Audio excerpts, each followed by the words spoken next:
The world ended quietly, not with thunder or flame, but with a sound like fabric tearing beneath unseen hands. The villagers looked upward as the night sky split down its center, revealing rivers of molten light bleeding into the black. From the heavens fell ribbons of color that hissed when they struck the ground, burning fields, whispering secrets no mortal should hear. In a small stone workshop at the edge of the broken world, a seamstress froze mid-stitch, the needle trembling between her fingers.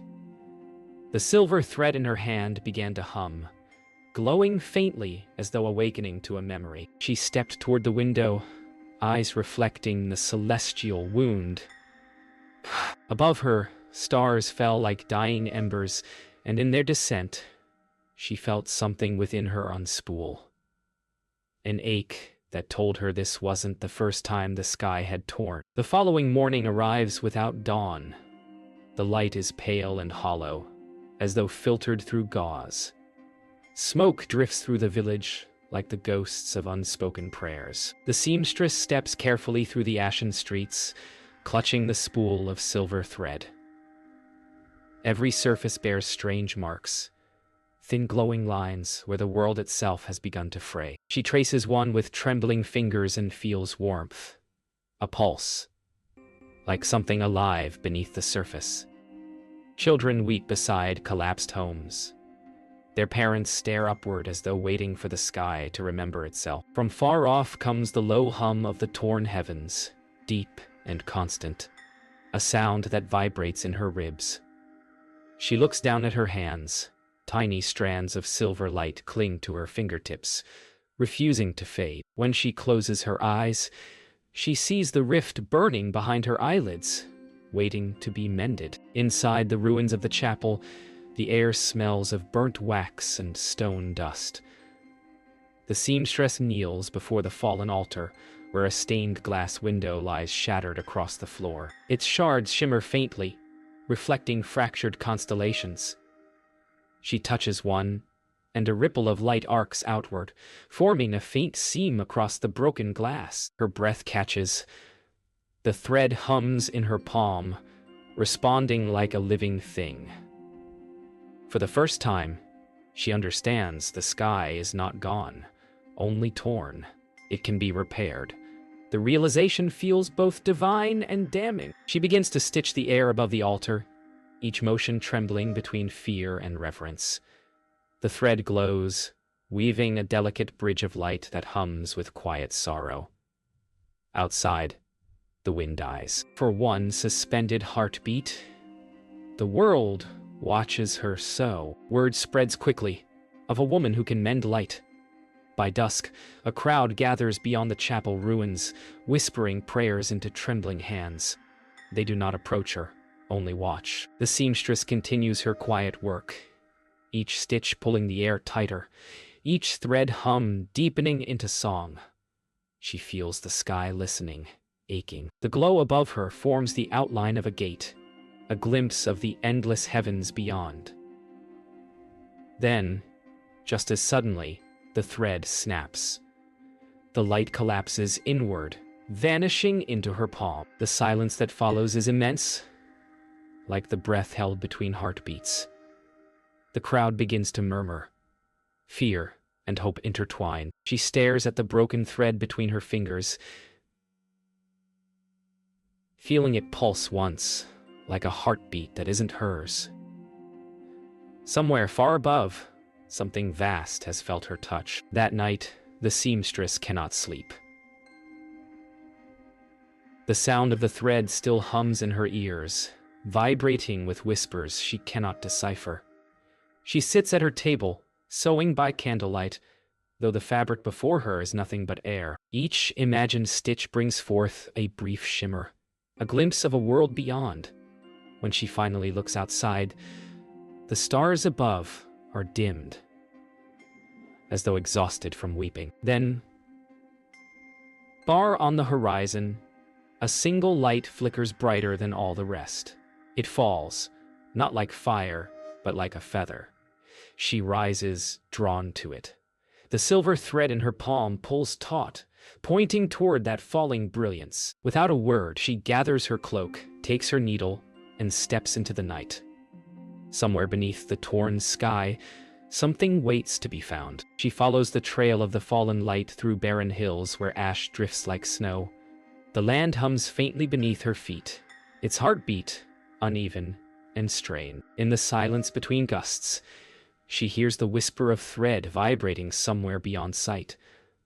By dawn, she finds a crater burned into the earth. At its center lies a man, or something that once was, curled among feathers blackened by smoke.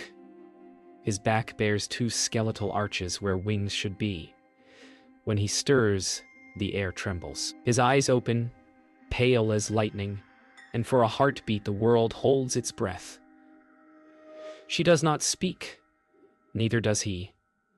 The space between them glows faintly, as if the unseen threads of the sky recognize one of their own. He speaks little, his voice rough, fractured like stone that remembers thunder.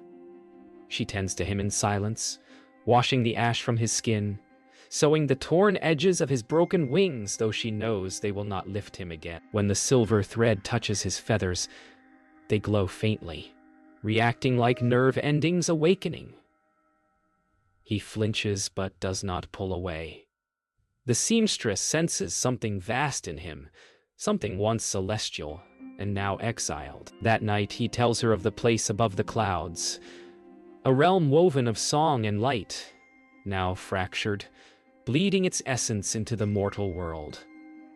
He fell when the sky tore, cast down to witness what became of the earth below. His final words before sleep: "You should be able to hear the threads." Days pass as they travel through desolate plains veiled in mist. The torn sky above shifts constantly, colors bleeding between dusk and dawn. He walks ahead, silent, his tattered wings trailing sparks in the wind. She watches the horizon for signs of another rift, each one spreading wider, leaking light that makes the earth tremble. They camp near a river that flows upward for half its length, mirroring the heavens. There, she experiments with her thread, stitching the reflection of a cloud back into form. It works. The mirrored image steadies, and the real cloud above reshapes itself. He watches from the riverbank, eyes dark with awe and something like fear.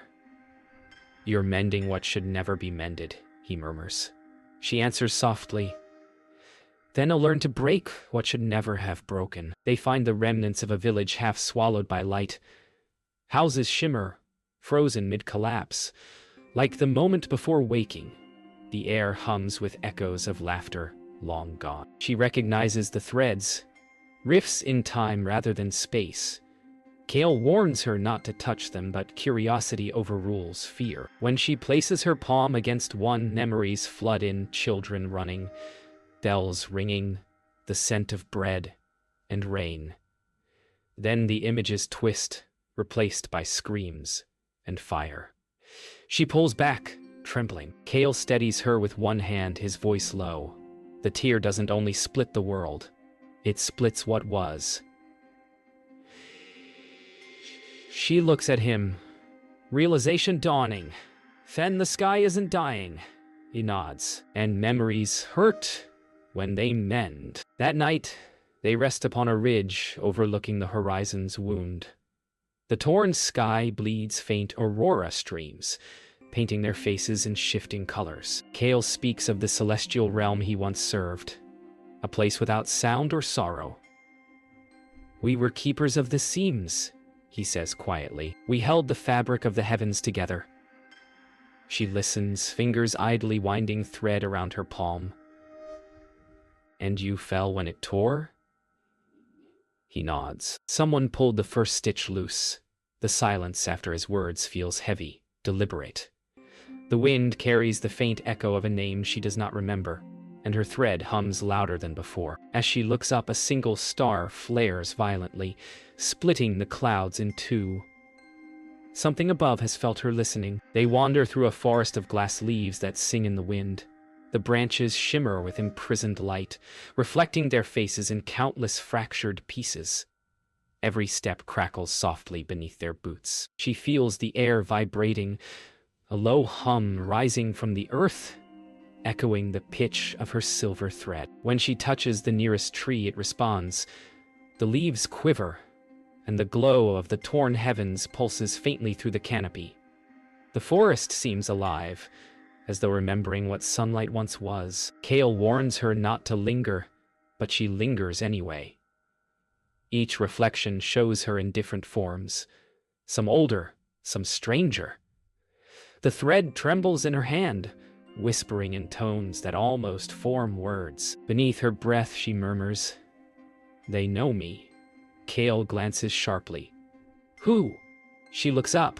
The sky. By nightfall, they find a clearing where a pool of liquid starlight ripples in silence. It is not water, but memory condensed, holding images of the world before the tear. When she peers into it, she sees herself, not as she is, but robed in white, standing among clouds stitched together with radiant thread. Her hands command the heavens. Her eyes shine with ancient sorrow. She recoils, heart hammering, as Kale kneels beside her. "What did you see?" he asks. She hesitates. Someone who wasn't meant to leave. He studies her face, the firelight dancing in his gaze. "Then, perhaps you fell too." She looks up at the skies wound reflected in the pool, realization flickering like a spark. This is not the first time she's tried to mend what she once broke. At dawn, the pool has dried to dust. They move onward through hills of petrified fabric. Waves of cloth turn to stone, stretching toward the horizon. She recognizes the weave, the tightness of the pattern. "This is celestial silk," Kale murmurs, awe lacing his voice. "It should only exist in the upper realm." The seamstress kneels, brushing her fingers along the hardened folds. The texture vibrates faintly beneath her touch, humming with dormant energy. She threads her needle and begins to sew 2 fissures in the fabric. Slowly, impossibly, the stone begins to soften, the pattern regaining flexibility. Kale watches in silence, realization dawning that her craft is not learned but remembered. The sky above mirrors the motion. 2 cracks narrowing as if echoing her hand. She whispers, "I've done this before." That evening, as the wind cools, Kale dreams aloud of the sky before the fall. Its silence, its order, its unbearable beauty. She listens, mending a tear in her cloak by habit. "You speak of it as if it were perfect," she says. He nods. It was, until something in it desired to feel. She looks up sharply, to feel. He meets her eyes, the dying light reflecting in them like fire in ice. The heavens envied what mortals have: grief, love, imperfection. So the first seam loosened. She stills, her hand trembling. Deep within, the hum of her thread grows louder, almost mournful. She realizes what she is hearing is not power.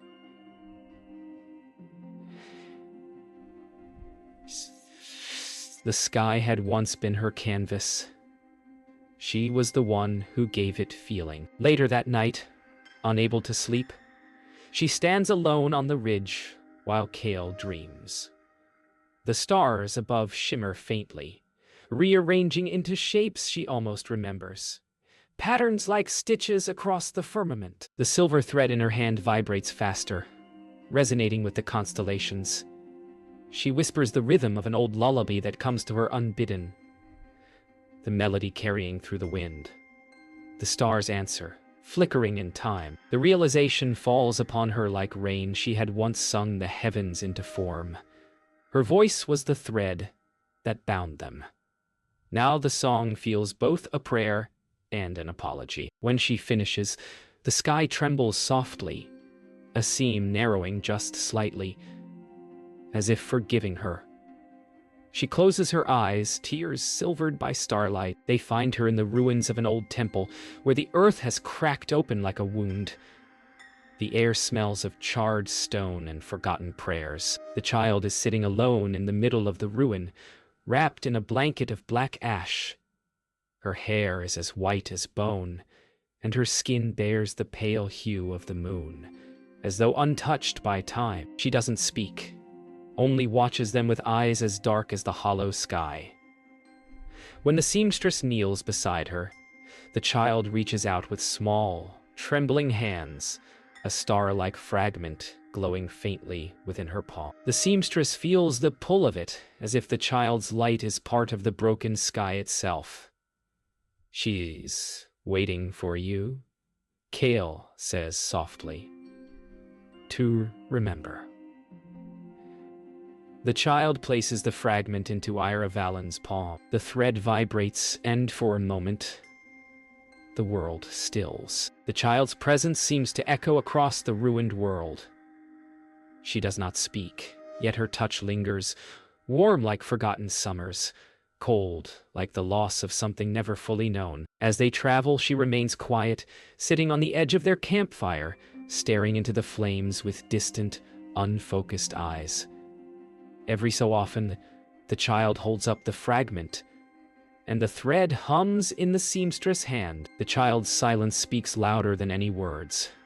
One evening, while Ira Valen watches the stars above, the child places her hand on the seamstress' chest.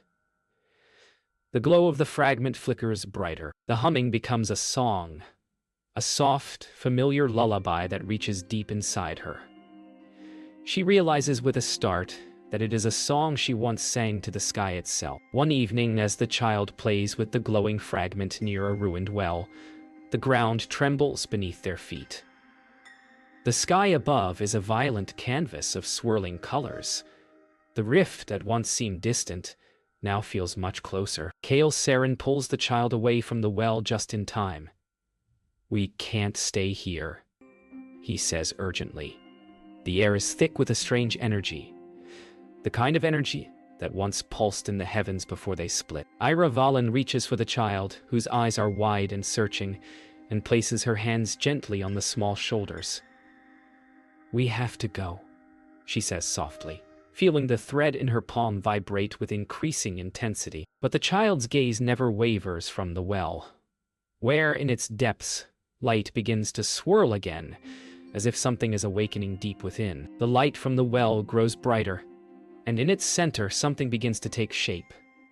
The child steps forward, drawn by an invisible force, her fragment glowing even brighter in her hands. Ira Valen tries to pull her back, but the child's small hand pushes hers away.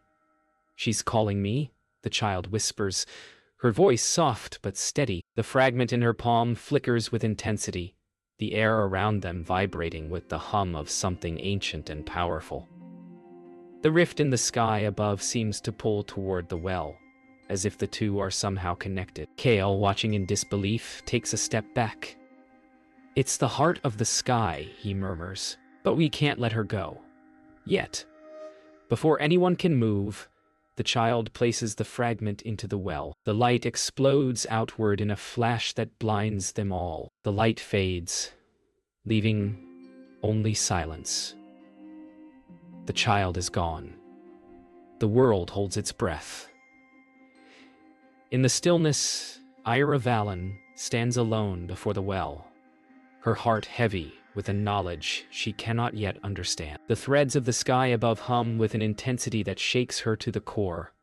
The fragment, now dark, rests at the bottom of the well, the last remnant of something broken and beautiful. Kale approaches quietly, his wings heavy with grief.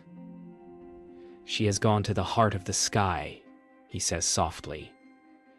"And with her something more than we understand." Ira Valen stands silent, watching the rift above. The stars flicker, distant but ever present. In that moment, she knows she has only just begun the real journey toward a world that needs her to remember more than just its past. The air shifts as they approach the center of the rift. The land is twisted here, suspended in broken reality.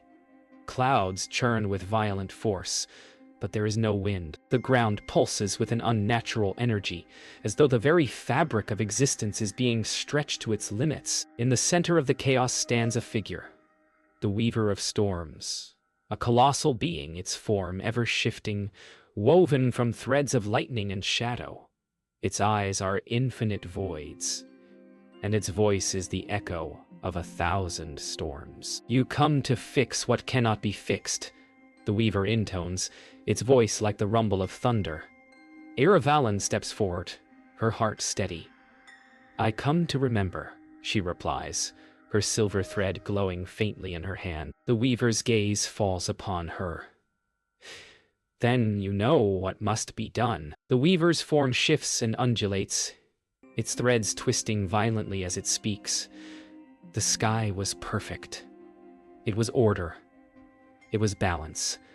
But it yearned for something more. Emotion. Chaos. Light. "You could not understand that when you left."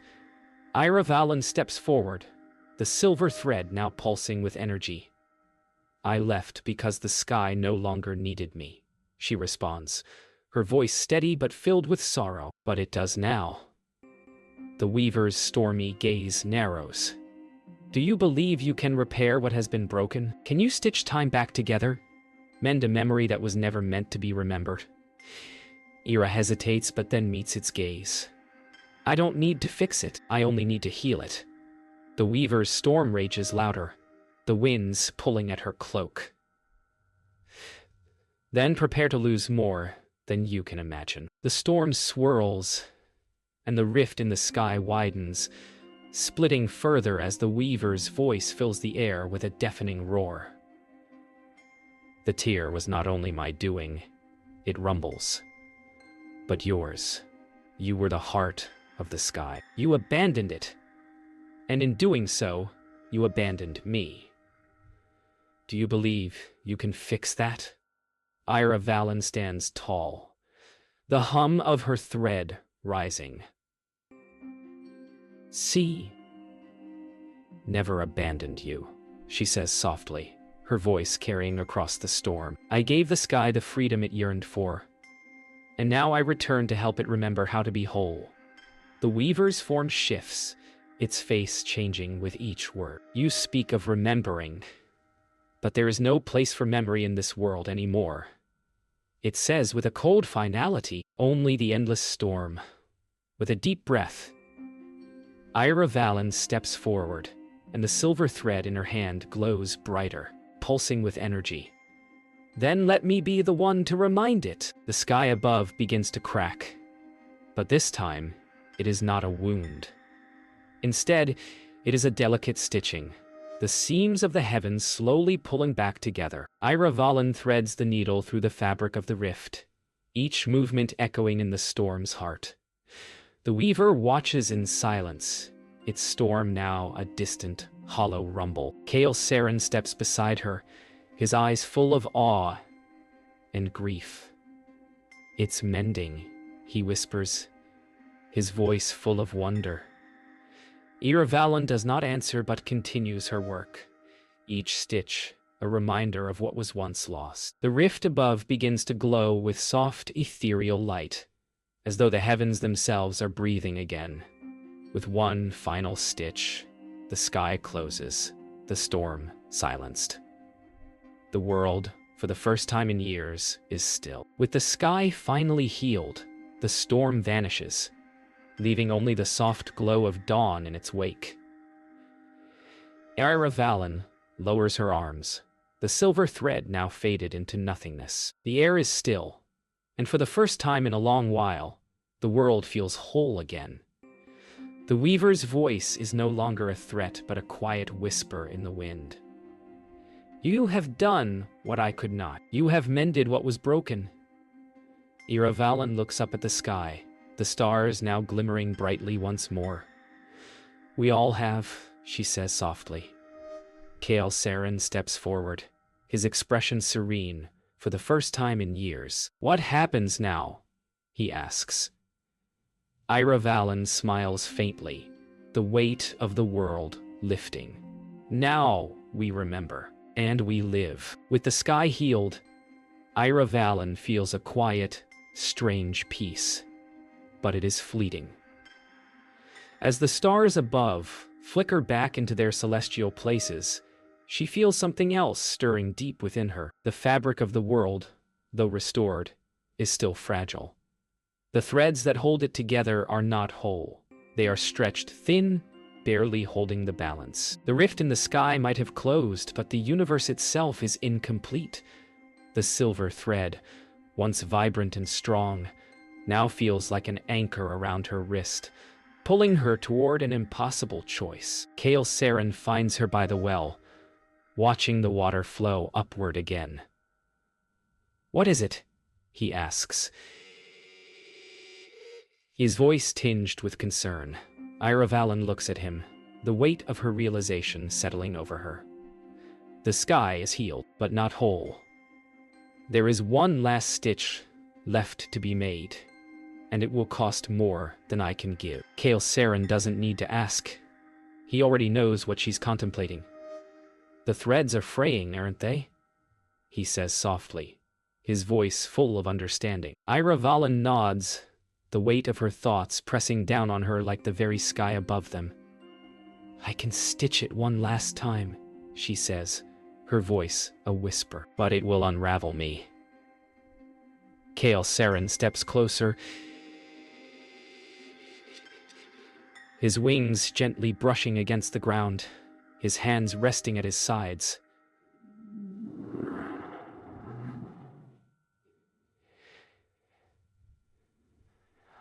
"And if you don't," she hesitates, then answers quietly. "And the sky will fall again." A long silence stretches between them.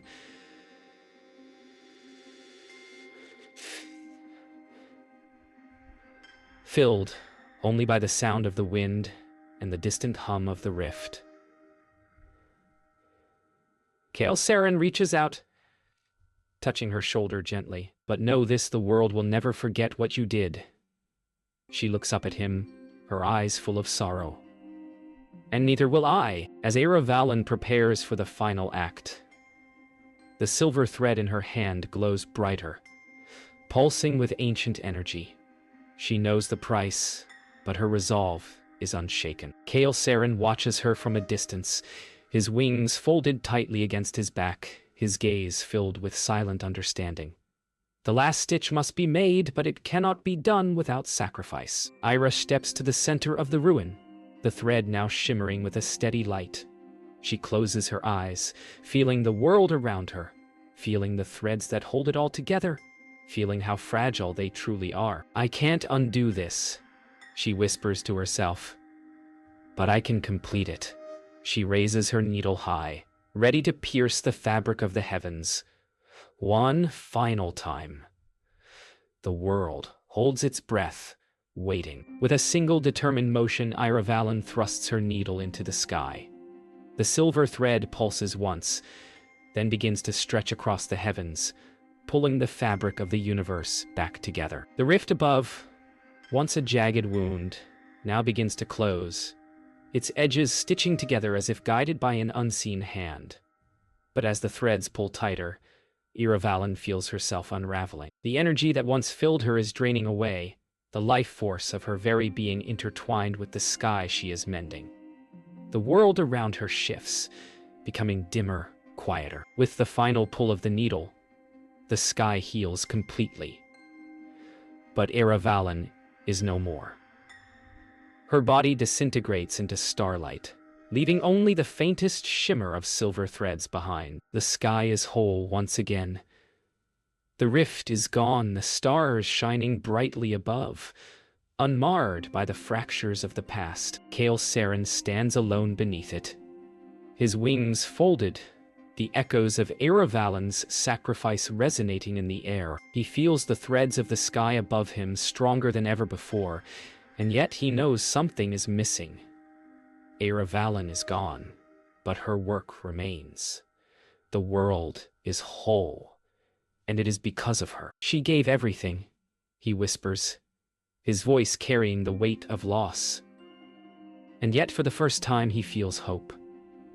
The world is stitched together, and perhaps it will be enough to hold. The stars above have found their places once more, and the sky is whole again, no longer torn, no longer bleeding. Kael Saren stands beneath the heavens, his gaze rising to the now still night. The vast expanse of the universe feels complete again, but there is a hollowness he cannot shake. Ira Valen is gone, her sacrifice woven into the very fabric of the world. The world that remains is whole, but not unchanged. Her final stitch reverberates within him, a quiet hum like a distant heartbeat. The heavens feel alive now, as if remembering her touch. He steps forward, walking across the land she saved. And though she is no longer with him, he knows that somewhere above, Ira Valen's spirit watches over the world, stitching the unseen threads of fate, just as she had always done. In the stillness, the world seems to breathe again. The trees sway gently, the rivers flow steadily, and the mountains stand as they always have, timeless and patient. The fabric of reality has been restored, yet Ira Valen's presence lingers in every thread, every stitch of existence. Kael Saren walks to the edge of the ruined temple where he had first found her. He kneels beside the ground, his fingers brushing against the stone. Beneath his touch, the soft hum of silver thread pulses, faint but undeniable. It is a reminder of her. She has become part of everything now, woven into the very essence of the world. "You did what no one else could," he whispers to the wind. "And now the world is yours too." As dawn approaches, the first light of morning spills across the land. The world is quiet, untouched by the chaos that once threatened it. Kael Saren stands at the edge of the world, looking out over the horizon. The sun's first rays break through the clouds, casting a golden light over the land. In the distance, he sees the outline of the child of Ash, standing alone, looking toward him with a soft, knowing smile. The child's presence is a silent reminder of the cycle of life, death, and rebirth. She is a new thread woven into the world, an innocent, untouched presence in a healed world. Kael smiles faintly, knowing that Ira Valen's work is not finished. Her spirit is carried on through every thread, every life, every soul. The world, though healed, will never forget the sacrifices made. Kael Saren walks back toward the village, where life is beginning anew. The villagers have begun to rebuild, and the air is filled with the sound of hope. The sound of life returning to a world that was once broken. As he passes, he feels the presence of Ira Valen, woven into the fabric of every home, every tree, every person. Her thread runs through everything, a quiet hum that fills the air. She is everywhere. Kael whispers to himself, and she will never be forgotten. He walks into the village, where the people greet him with quiet gratitude, and the cycle of life continues. The world is mended, but the cost of healing lingers. The sky above is whole, but its beauty is now infused with the memory of sacrifice. The stars in the sky twinkle once more, the threads of the heavens now woven together in eternal harmony. Ira Valen's sacrifice is complete. She is no longer a part of the world she saved, but her spirit remains, woven into the very fabric of existence. In every star, in every thread, in every memory, she lives on. Kael Saren looks up at the sky, his eyes filled with both grief and awe.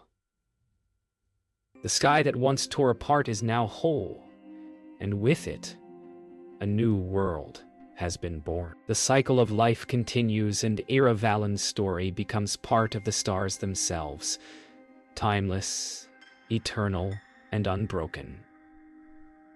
"She will never be forgotten," Kael whispers to the heavens, and in the quiet, the stars flicker in response.